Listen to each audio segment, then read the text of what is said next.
ஐயா வயசுல மொத்தமே நீ கொஞ்சம் விட்டு கொடுத்து போலாம்டா. ஏமா கம்மிடுமா, இவனுக்கு என்னமா போய் மரியாதை?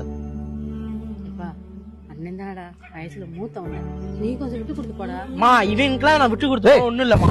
இவங்க இருப்பாருங்கடா.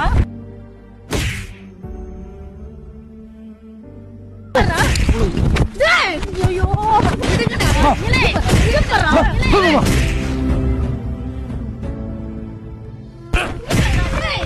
ஏடா ஏன் எச்சி பால் குடிச்ச நாய் நீ என்ன பார்த்து சட்டையை பிடிக்கிறியா? டேய் உனக்கு சல்லி பைசா கூட கிடையாதா? மா சொத்தை ரெண்டா பிரிக்கிற, உனக்கு எனக்கு ஒண்ணு உனக்கு ஒண்ணு. இந்த நாய்க்கு சல்லி பைசா கூட கொடுக்குறது. போறேன் போய் எக்கோட வரேன். மா அவன் சொன்ன மாதிரி தான் சொத்துல 2 பங்கு, ஒரு பங்கு உனக்கு ஒரு பங்கு எனக்கு. அவனுக்கு அம்மா ஜல்லி கூட கொடுக்க கூடாதுமா. அவன் மட்டும் தான் வக்கீல கூட்டு வருவானா? நான் கூப்பிட்டு வரேம்மா. முத்து கணக்கா 2 பிள்ளைய பெத்தேன்னு நினைச்சனே, நீங்க 2 மல்லு கட்டிட்டு நிக்குது.